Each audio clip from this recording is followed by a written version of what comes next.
ခုကျွန်တော်ဖတ်ပြနေတဲ့ဇာတ်လမ်းလေးကမီနီမီလေးဂျူဒစ်နဲ့ဖိလစ်တို့ဟာအိမ်အောင်ရေးတွေအဆင်မပြေပဲဂျူဒစ်ရဲ့အမျိုးသားဖိလစ်ကအင်ပေါ်မနဲ့ဖောက်ပြန်ပြီးကလေးရတော့ပြဿနာတွေဖြစ်နေတဲ့အကြောင်းလေးစိတ်ဝင်စားစရာဇာတ်လမ်းလေးဖြစ်ပါတယ်ဖိလစ်ကစပွဲပေါ်တွင်မေးထောက်ပြီးစိမ့်စိမ့်ကြည့်လိုက်သည်ဂျူဒစ်ကမျက်လုံးချင်းမဆိုင်ပဲလွဲချောင်လေသည်ကိုမင်းကိုပြောစရာတွေရှိတဲ့ဂျူဒစ်ဘာအကြောင်းလဲ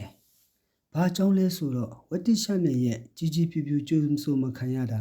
အဲ့ဒီတယောက်အဖြစ်နဲ့ကိုဘယ်လောက်နေရအောင်မလဲဆိုတဲ့အကြောင်းပေါ့ဂျူဒီကလောင်တွားကိုမင်းအိုးထဲနှိလိုက်ပြီးရှင်ကကောဟိုမိမကိုမယောင်းသေးပဲဘယ်လောက်ကြရှင်ဆွဲထားမှလဲမင်းခုထိအဲ့ဓာတွေကိုမျောလင့်နေတော့လားကိုမလုံနိုင်ဘူးလို့ပြောထားပြီးပြီပဲအဲ့ဒီတော့ကပြောတာခုထိအတီပေါ့ဟုတ်လားဟုတ်တယ်ကလောင်တန်ကိုဇပွဲပေါ်တင်ထားလိုက်သည်ဇွဲကင်းပေါ်တွင်မင်းတွေစွန့်သွားသည်အဲ့ဒီကလေးမဝက်တိချမြိုင်မှာမွေးမယ်ဆိုရင်ရှင်နဲ့ကျမလုံးဝစကားမပြောတော့ဘူးအဲ့ဒါကလွယ်ရင်မင်းပါလိုချင်ကိုလိုက်ရောမယ်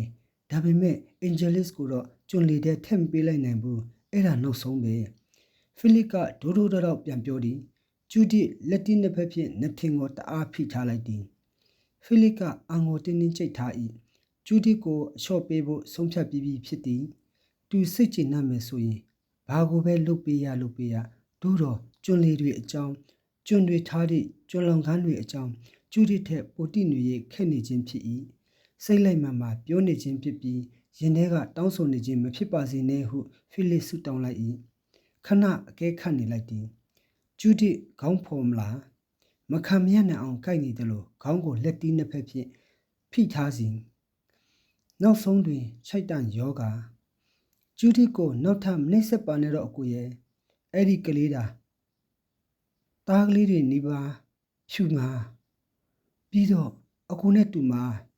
လက်မောင်းပေါ်ကိုမျက်နှာမောက်ချလိုက်ပြီးတထောင်စီးတစ်လျှောက်မျက်ရည်တွေစီးကျသွားသည်ကိုမြင်လိုက်သည်ဖိလစ်မတ်တက်ထရလိုက်သည်တော်ပါတော့ကွာ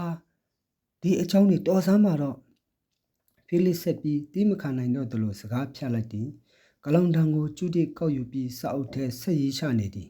ပြီးတော့ကလောင်တန်ကိုလွတ်ပစ်လိုက်ပြန်သည်ကလထိုင်ကိုဝုန်းကနေဆွဲကပဒင်းပေါက်နားတွင်တွားရက်ပြီးအပြင်သို့ငေးကြည့်နေသည်ဖိလစ်ကစပွဲနားတွင်ရပ်နေစေကိုမြေတွေဧကမကြဆုံးသွားမယ်ဆိုရင်တောင်မင်းခုလိုဖြစ်နေတာကိုကြည့်ပြီးစိတ်ဆင်းရဲရတာတော့စိတ်ထိခိုက်မှမထင်ဘူးဂျူဒီဒုနှစ်ယောက်စလုံးမြတ်တာကြည့်ဖို့လိုတယ်